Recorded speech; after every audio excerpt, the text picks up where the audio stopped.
Herzlich willkommen bei Knopf und Nadel. Wir sind hier in Dresden beim Kreativmarkt. Ich besuche den heute mal mit dir gemeinsam und wir schauen, was es hier alles gibt.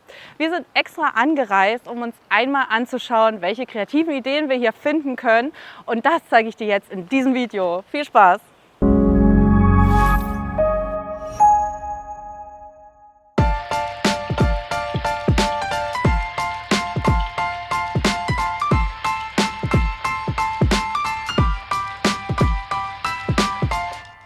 Okay, also ich habe jetzt den ersten Stoffstand entdeckt und ich werde mich jetzt erstmal hier ein bisschen umsehen und ich zeige euch mal ein bisschen, was man auch an den Ständen so finden kann.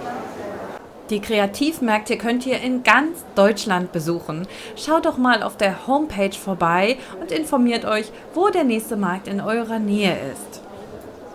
Der Besuch mehrerer Messen kann sich aber trotzdem für euch lohnen, da an den verschiedenen Standorten auch verschiedene Verkäufer oder Aussteller zu finden sind.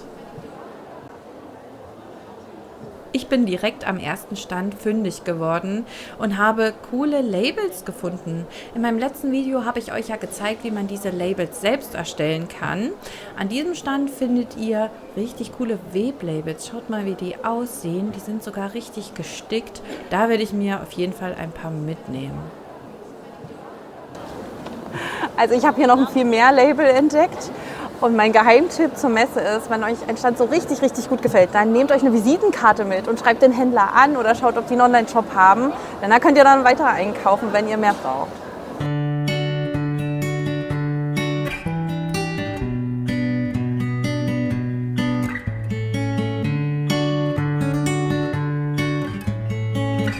Also die Stoffstände hier sind richtig schön. Aber wisst ihr, was mir hier fehlt? Die Schnittmuster von Knopf und Nadel.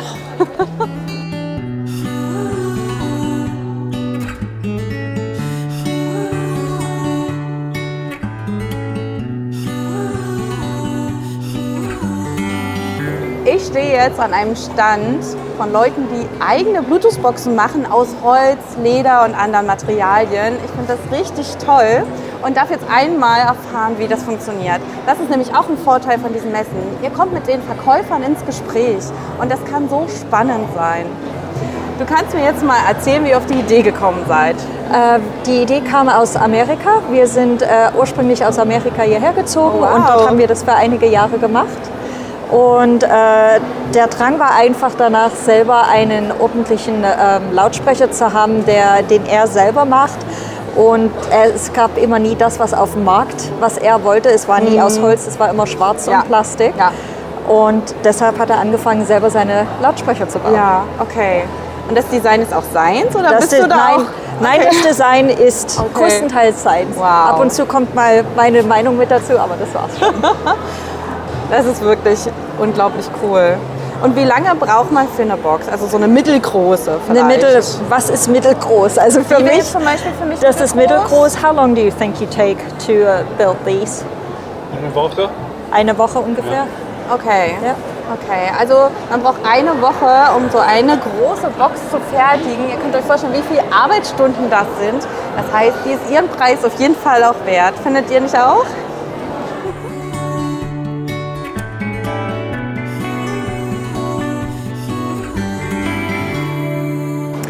Also ihr Lieben, wenn ihr kleine Geschenke sucht, dann werdet ihr auf dieser Messe auf jeden Fall fündig. Ich habe jetzt den Katzenstand entdeckt und ich habe jetzt erstmal was gekauft. Vielleicht kommt euch diese kleine Katze hier ja bekannt vor. Mit diesen Stempeln habe ich schon richtig coole Labels erstellt. In meinem letzten Video habe ich euch einmal gezeigt, wie man die verwenden kann.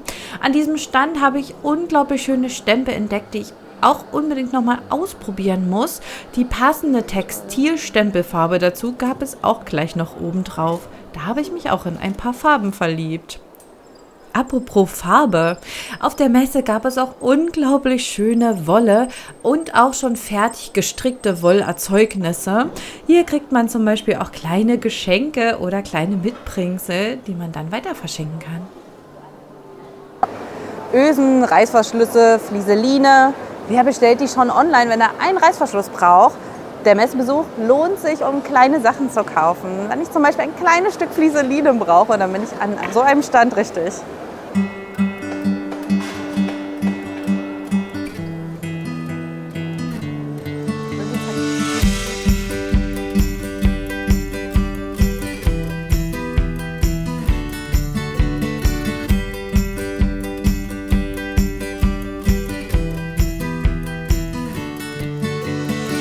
Ich habe das Knopfparadies gefunden.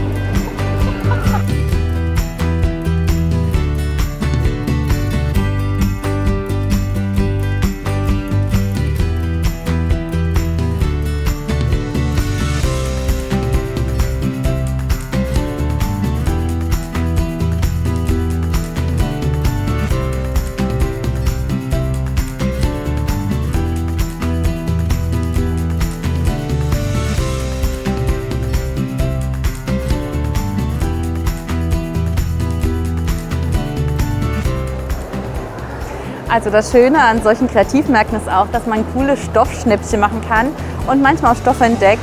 Auf die Idee wäre man gar nicht gekommen, die zu kaufen, weil man sie einfach mal anfasst und fühlt.